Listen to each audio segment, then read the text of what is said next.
Hello दोस्तों। मैं school में किसी सब्जेक्ट में फेल हो गया और मेरा दोस्त सारे सब्जेक्ट्स में पास हो गया। और मेरा वो दोस्त अब इंजीनियर है माइक्रोसॉफ्ट कंपनी में, और मैं उस कंपनी का मालिक हूँ। आई होप आप सब जान चुके होंगे ये अल्फाज किस अजीम शख्सियत के हैं। जी हाँ, आपने बिल्कुल दुरुस्त पहचाना है। ये अल्फाज हैं बिल गेट्स के, जिनका शुमार दुनिया के अमीर तरीन इंसानों में होता था, लेकिन स्कूल में वो भी कभी फेल हुए हैं। आपको ऐसी हजारों नहीं बल्कि लाखों मिसालें मिलेंगी कि स्कूल के फेल डिक्लेयर लोगों ने दुनिया में ऐसी सक्सेस का सिक्का बिठाया और दुनिया को वो राह दिखाई जो शायद पास डिक्लेयर लोग नहीं दिखा पाए। बिल गेट्स के ये इंस्पायरेशनल अल्फाज मैंने क्यों कोट किए, शायद आपको ये भी पता चल गया होगा। अभी चंद दिन पहले जम्मू कश्मीर यूनियन टेरिटरी में मैट्रिक के रिजल्ट्स डिक्लेयर हुए हैं और बहुत सारे बच्चों ने एक्स्ट्रा ऑर्डिनरी परफॉर्मेंस दिखाई है। ऐसे बच्चों को मैं कॉन्ग्रेट्स कहता हूँ। वैसे तो पास होने वालों और अच्छे मार्क्स लेने वालों को हर कोई दाद और मुबारकबाद देता है, जिसके वो यकीनन मुस्तहिक भी हैं। लेकिन वहीं ऐसे बच्चे जो कि रेस में पीछे रह गए हैं या नंबरात कम हासिल किए हैं, ऐसे बच्चों के लिए ये सिचुएशन बहुत ज़्यादा डिस्टर्बिंग होती है, क्योंकि फैमिलीज़ और सोसाइटीज़ का प्रेशर और इस पर सोशल मीडिया का आग पर पेट्रोल फेंकना उनको जीने कहाँ देगा। बदकिस्मती से लाइफ के किसी एस्पेक्ट में ज़रा धीरे से परफॉर्म करना या डिलेड रिजल्ट देना, हम इसको लाइफ का एंड मान लेते हैं।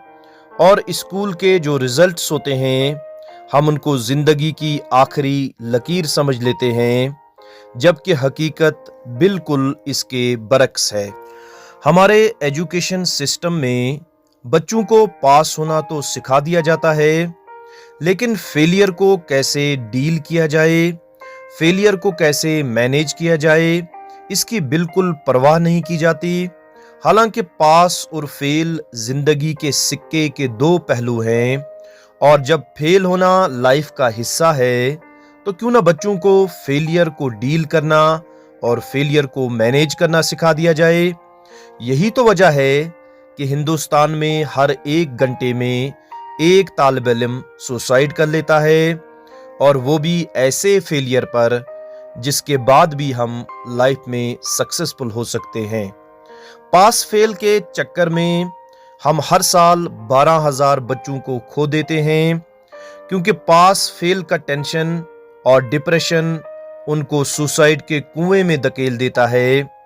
माहिरीन नफ्सियात, माहिरीन तालीम और यहाँ तक कि पॉलिटिशियंस के लिए भी ये एक सीरियस इशू है जो कि एड्रेस होना बहुत ज़रूरी है।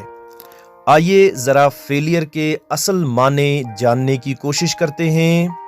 किसी भी चीज़ के माने वही होते हैं जो हमारा माइंड मान लेता है, जो हमारा माइंड एक्सेप्ट कर लेता है। फेलियर के माने नाकामी, जिल्लत और बदनामी ही समझे जाते हैं। इसीलिए हमारा दिमाग और बॉडी इसी हिसाब से रेस्पॉन्स करते हैं। शायद ये माने फेलियर के समाज की देन है। फेलियर के माने को अगर किसी दूसरे जाविये से समझने की कोशिश की जाए तो हमारा रेस्पॉन्स बिल्कुल मुख्तलिफ हो सकता है।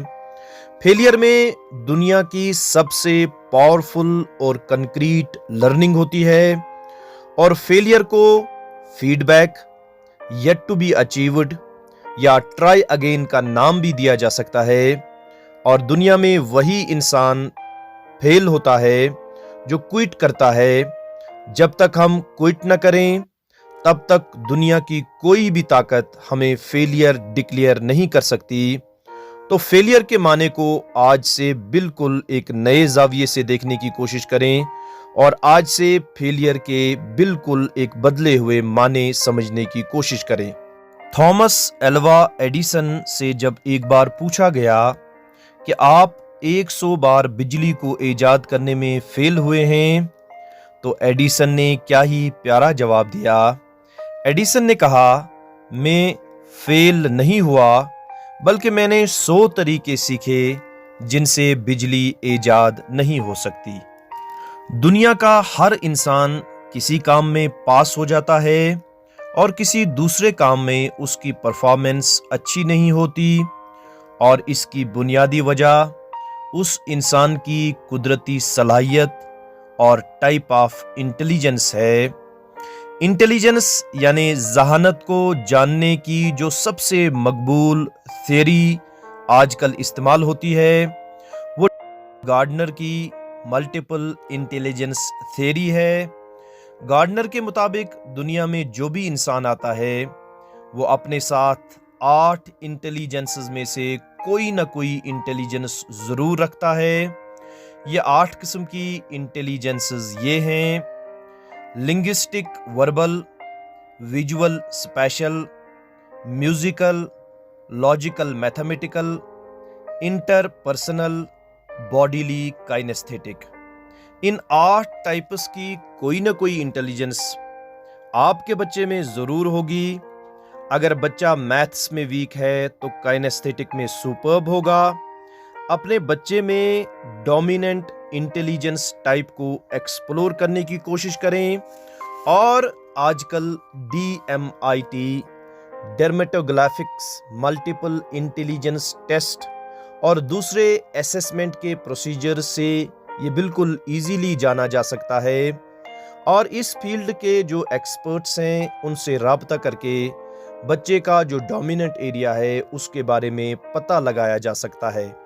वरना हम बच्चे को मैथ्स में वीक पाकर फेलियर डिक्लेयर कर देंगे और उस बच्चे का इन्नेट पोटेंशियल कोई और एरिया होगा। लो ग्रेड हासिल करना कभी भी इस बात का सबूत नहीं कि बच्चा इंटेलिजेंट नहीं है, या तो उसको लर्निंग स्टाइल और पर्सनैलिटी टाइप को मद्देनज़र रखकर पढ़ाया नहीं गया, या उसकी इंटेलिजेंस कुछ और है और उसकी कामयाबी उसके मार्क्स नहीं बल्कि उसके स्किल और एरिया ऑफ इंटरेस्ट डिसाइड करेंगे। जब बच्चों में इंटेलिजेंस टाइप की बुनियादी डिफरेंस है तो बच्चों में मुकाबला कैसा, तो बच्चों में कंपटीशन कैसा, मुकाबले का रुझान बच्चों में डिप्रेशन और फ्रस्ट्रेशन को जन्म देता है। आपका सवाल ज़रूर ये भी हो सकता है, जब बच्चों का आपस में कंपटीशन नहीं, जब बच्चों का आपस में मुकाबला नहीं, तो परफॉर्मेंस को कैसे मेजर किया जा सकता है? परफॉर्मेंस को बच्चे की पिछली और अगली जो परफॉर्मेंस है उनको मिलाकर मेजर किया जा सकता है, और बच्चा खुद से ही compete कर सकता है, बच्चे को खुद से ही compete करवाया जा सकता है। सो कॉल्ड फेल होना एक नई राह और एक नई मंजिल का पता देता है, नई खोज की तहरीक करता है। बच्चों को फेल होने से डिप्रेशन और टेंशन का शिकार मत बनाइए, बल्कि बच्चों को फेलियर को डील करना और फेलियर को मैनेज करना सिखाएं, और फेलियर के वक्त जो भी लर्निंग होती है उसको कैश करना सीखें। So thank you very much.